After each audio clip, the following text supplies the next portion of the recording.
Hey, we got some analysis on the statewide races that you may not have seen yet, and I think it's pretty interesting.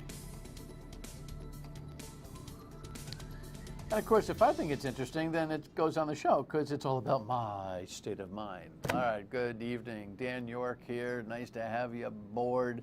We are but 2 weeks away from tomorrow from a statewide primary and a decision on this lengthy governor's race. Don't you feel like, right? You know, listen, we do a lot of politics here. So I'm at this little social gathering yesterday, and I'm just Sunday afternoon shutting it down. I mean, shutting it down, sitting there holding a beer by the pool. And I get introduced to this woman. Hi, how are you? Nice to meet you. My name's Dan. What do you do? Oh, a talk show? Oh, about politics? Politics has no place in my life. Like, oh, okay. Why do people get so aggressive about how little they care about the oil that runs the engine known as the democracy, which then costs them all sorts of dough and pain that they say that they get nothing from investing in? I just said, well, nice to meet you too.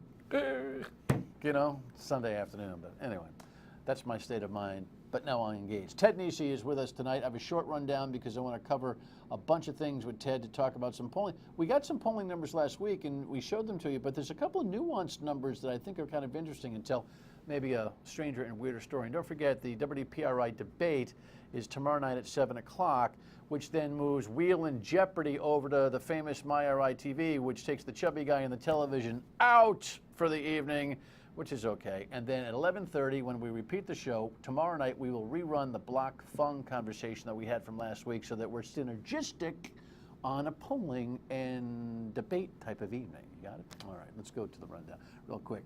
Yeah, it was a long one. It might have broken a new world record for length. A lot of people can't figure out the difference between the two there. I'll explain. And what else do we have, Laura? Yes, New Guard, Old Guard. That's the Providence mayor race I'm talking about, and I cannot believe the summer has flown by so fast. All right, real quick, let's take a look at what we have here.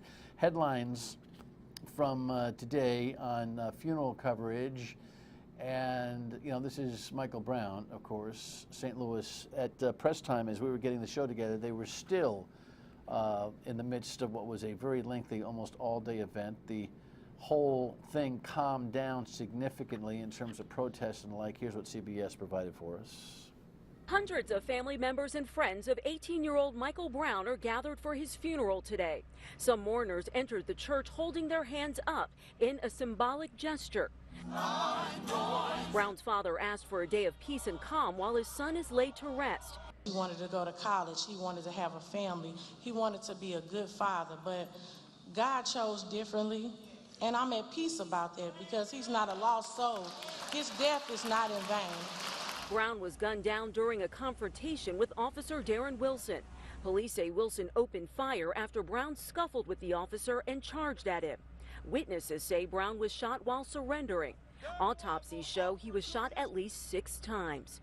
All right, so, you know, witness accounts have the surrender shooting, and of course there are other witness accounts that have been, you know, a little hard to track. Broken eye sockets, well, maybe not, you know, for the officer. The whole bunch of stuff that's really hard to get a grip on.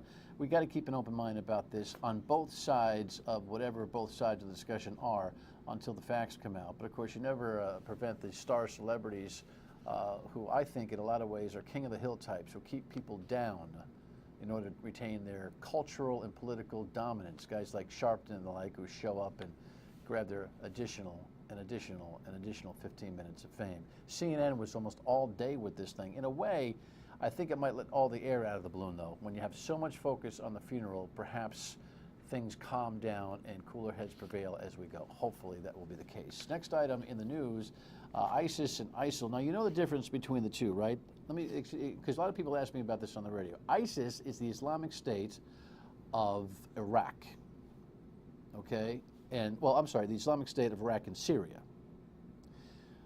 ISIL, as the president refers to, is the Islamic State of Levant. And Levant is, for a better explanation, a common ground explanation for you, would be a larger region than Iraq and Syria. These guys have dibs on a larger region. So from now on, we're going to call them ISIL because that's what we know that they want.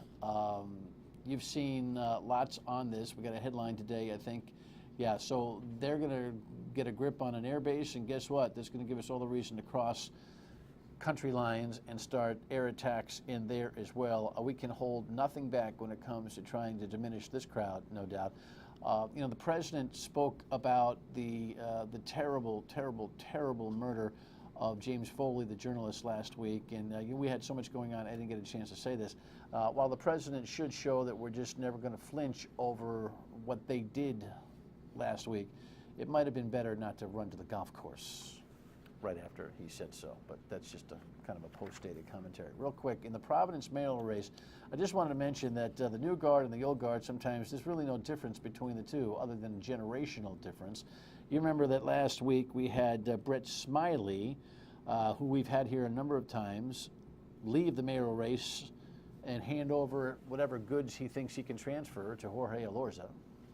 It's a very real threat that we could return to the old days in City Hall. If Mike Solomon becomes the Democratic nominee, then there's a very real chance that Cianci would come back into City Hall, and there is no way that we can allow that to happen. Brett has put his love for the city above his desire to be mayor. Yeah, well, Brett was broke, okay, number one, and if you don't think that Brett made a deal for a permanent or influential position in an Elorza administration, then you're whistling Dixie and you believe in the tooth fairy.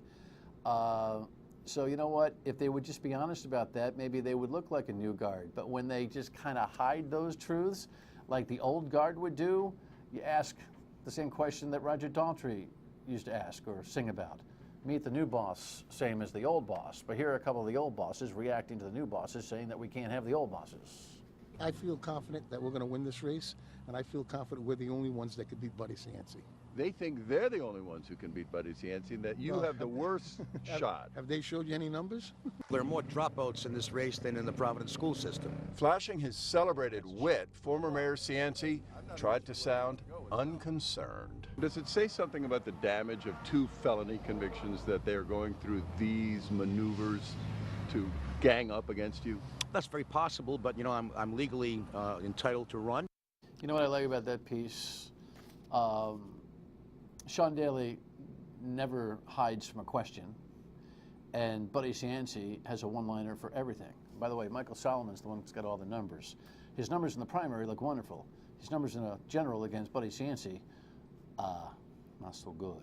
And the guy that holds all the cards, perhaps, this guy, who's worth anywhere from 10 to 20% in that race, perhaps, and that might just be the shimmy between lions and tigers and bears, oh my, Cianci coming back to rule. And of course, my last note, it is back to school week. Where did the summer go? I hope you had a great one. In Barrington, they were getting the kids off the bus and into the school. I just would like to see all schools go back after Labor Day. You know, can we just punctuate the summer, for crying out loud? Give families a chance to share Labor Day weekend without having the pressure going back to school. Then again, there's so many families out there with those brats that you're bringing up that you just can't wait to get rid of them and get back to a routine. So I guess it's 6 of one, half a dozen of the other. Did I call your kids brats? I didn't mean to. We'll be right back. Ted Nesi on the numbers. Stay with us.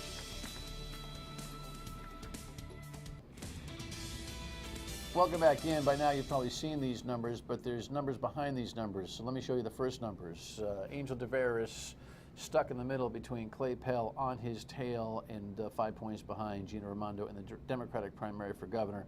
And I find this to be really interesting because we've got numbers behind the numbers, and we've got a debate tomorrow night. Ted tweeted out that you were what would you tweet out today? Debate prep with Tim. But what were you saying? You were trying to guess the answers? Absolutely. Tim and I sort of pre-debate each other, trying to figure out what they'll say because it helps us get better questions. Because if we know their usual talking point on a question, we don't want to ask it. We want to try to find something better. I don't mean to test you off the bat, but since we're talking about debate prep, Clay Pell has really been able to surge here, and I think by and large journalistically uncontested. You agree? No. Why? Because I think first and foremost you have to deal with the fact of what's happening in the media right now. There are every single election cycle, there are fewer reporters covering any jurisdiction, very much including Rhode Island. So there are fewer people than ever trying to cover every race. So admittedly, there's probably less overall coverage. Your Honor, irrelevant testimony. Absolutely not. I disagree. So I think Next. if you watch the Newsmakers debate, Newsmakers Q&A we did with him, it's an attack ad now. The questions were tough enough in that. It took me a long time to get his resume all together. Don't take it so touchy. Well, I gotta stand It's up by for my and large, profession. no, but you don't. No, you don't. By and large, he's not. The car thing went away. It did. In the old days, the car thing would never allowed to be gone away until we got an answer that was palatable and understandable. And so that is, and right now we've got this like politically correct environment where we say, okay, well, listen, if guys like me want to press that issue, we're lowest common denominator thinkers and talkers. The truth of the matter is the guy couldn't find his wife's car. Well, the other thing I'd point to is the fact that Tavares and Raimondo aren't making an issue out of that either. Touche. Good point. They are his opponents. They are spending millions. Which was stage 2 of my question. So, also, I like to fight with you. I know. I like to fight with you. It's exciting. But my thing is, I think journalistically overall, not you, but the community has been kind of laid back on him. I think they've been rope-a-doping. They went with a multi-million-dollar ad campaign at 36,000 feet. They've got a ground game, as you well know, and you've chronicled in all your Nesi's notes and all your reporting, that will be very effective on Election Day. And in the middle, there hasn't been much test of this guy. There have been no press conferences. I think the other piece to it is this campaign for Clay Pell has happened perfectly in terms of timing for some of what you're talking about, right? So first of all, he's an unknown. So unlike with Raimondo and Tavares, we haven't been scrutinizing him over the years in action in his current job, right? We already knew a lot about Angel and Gina coming into this election. Then he looked like he might have been cooked in May, right? 12% in our poll. The car thing had dominated headlines, and people saying, why put any resources into this? And then because there's no polling in Rhode Island except for the PRI Journal poll, nobody had public evidence that he was surging until our poll comes out. I did do a story in July saying it looks like he probably is. But so I think it has taken a while for the ship of scrutiny to turn toward him. I also think, again, Raimondo and Tavares weren't focused on him. Tavares' folks just said my opponent all the way through until late July, early August, because they wanted to treat him as a non-entity. I always told folks here and on the radio that when Angel turned on Pell, the polling data spoke to it, and he turned on Pell a few days before this polling data came out, which means they had the same kind of internal numbers that show that Joe Fleming's numbers are probably on the money. Laura, can you give me the who will win, as we call it?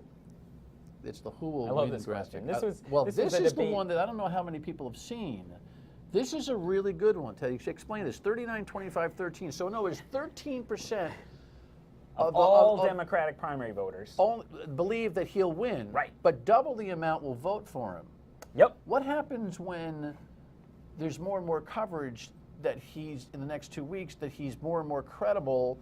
All of a sudden, absolutely. That's why I think he could blow by these people. It's called the bandwagon effect, right, in politics, where people like to support a winner, and they see these headlines, Clay Pell neck and neck, as you just said, too. Tomorrow night's debate, people will be seeing him as an absolute rival to Angel Tavares for second place and even a threat to first place for Gina Raimondo. People paying more attention, maybe more likely to go to him.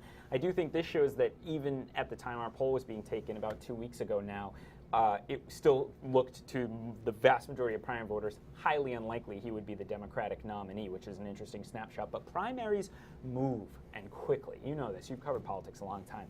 There's no party ID after the name. Most voters go in, they have a sense, I'm usually Republican, I'm usually Democrat, I check that off. You can't do that with a primary by definition. All interesting. I just think it's very telling that there's I'm voting for him, but I don't think he'll win. I think his support. Only 1/3 of the people who said in the poll they were supporting him also said they expected him to win. When they start to feel like, oh my gosh, this could happen, it could spread like wildfire, which is an interesting thing for Gina. But it's also, I think, a risk to Tavares, because if people feel like Pell is really surging, then those who are most interested, not in electing Angel Tavares, but in preventing the election of Gina Raimondo, he could start to see the bottom fall out, and vice versa for Pell if that happens too. I think that's always a risk. I think you're absolutely right, which is, I'll tell you, the debate tomorrow night is going to be telling. Tim, every time he runs a debate, it's clear that, look, you guys can talk to each other if you want to. And they very rarely take that, or haven't in this season. They better. I mean, if Gina and Angel don't turn to Clay and challenge him themselves, to your point earlier, take a little pressure off the journalists and a little bit of game to their, then they're going to miss, I think they're going to miss an opportunity to show, if they think this kid is not capable, they better show it tomorrow night, yes? I think so. I think especially, again, for Angel Taveras. Angel Taveras is in such a tough spot right now, as you showed in those poll numbers. He needs to prevent Pell from continuing to surge and push him further down, while also continuing to take shots at Gina, because he only has 2 weeks to push Pell back to 20% or lower and get past Gina Raimondo. That's hard to do. When we come back, we'll break down each of the candidates and some of their stuff, what they're saying in commercials and what their data says about them. Stay with us.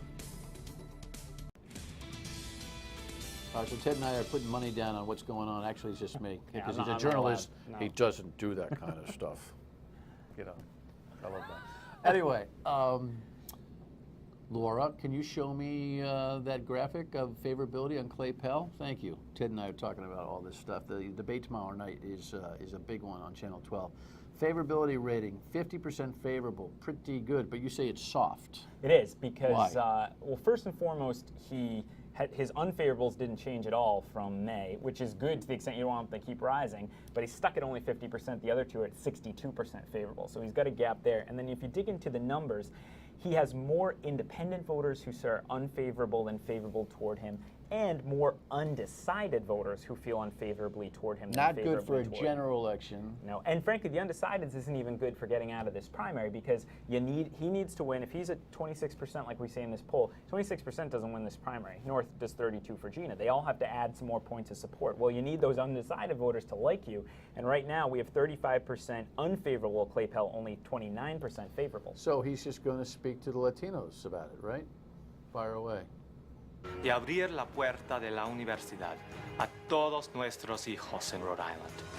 Y yo soy el único candidato para gobernador que ha rechazado And so I don't know this notion that the Democratic primary is so Latino based. I'm not so sure. You know, Latinos, their share of the voting in Rhode Island has risen significantly. I think in the mid-90s, 97% of the voters who took part in Rhode Island elections were non-Hispanic white. Now it sounded like 85, 86%. So a big change, but still a relatively small slice. The thing is, the Latino media it's cheaper to buy advertising there than on English language broadcasters like Channel 12 and Channel 10.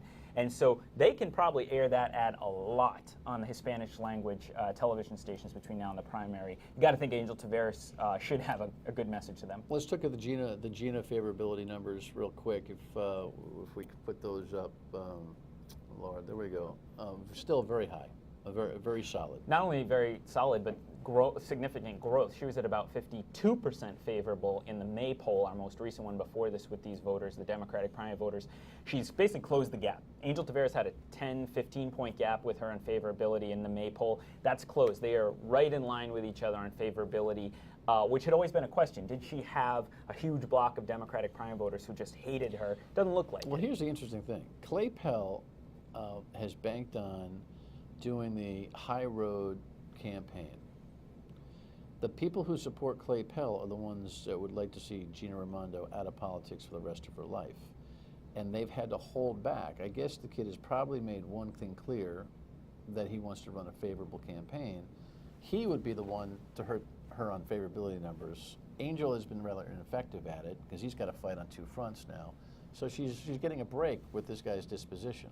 We'll see in the end whether or not that theory of negative advertising, although everybody hates it, is so powerful. Well, in a three-way race, it's especially problematic, right? Because Angel Taveras goes after Gina Raimondo and Clay Pell on the air. Voters say, oh, I don't like Gina Raimondo anymore, but I also don't like Angel Taveras, and they have an option. They can go to Clay Pell. So again, that's why it's a tough spot for him. I'm not trying to pick on Angel Taveras. Their campaign's in a tough spot. No, he's also in a tough spot because the city of Providence is being scrutinized in a mayoral race, which always bodes poorly for the guy that's actually presiding right now. And then you talk about Angel, his favorability numbers, if we could pop that one up, still very high. He may be the best liked guy to get thumped in a big race. They don't have to, just because they like you doesn't mean they're going to give you a new job, right? And we always see that. They always say, I've never looked at the poll data myself, but Lincoln Chafee was supposedly relatively popular when he lost the 2006 U.S. Senate race, because people decided, yeah, we don't mind Lincoln Chafee, but we don't want to give him this job again. And they gave it to somebody else, and I think that's always a risk here. One of them is probably going to be pretty popular when they lose. All right. No, you don't have polling data for the Republicans, but you will have a debate with them again. Yep, a week from Tuesday night. So this Tuesday night, PPAC is the Democrats. Week following it, PPAC is the Republicans. In that race, Full hour for both? full hour for both. Well, I give you credit for that because the competition, cuts it down to a half an hour and just sends a message that it's a diminished primary. And by the way, we have a very viable chance of a Republican becoming a governor. Especially, I think, if Clay Pell gets out of this race. Well, it should never be ruled out. In a gets out of state this that's primary. usually elected a Republican governor for the past 30 years, it'd be crazy to rule out the idea of a What's Republican quick take governor. on Smiley passing to Alorza support in the mayoral race in Providence? I think that shows how strong Michael Solomon is in the primary race. Dan McGowan's done a lot of reporting on that for WPRI.com, and I think they said we have to have a united front to try to block him.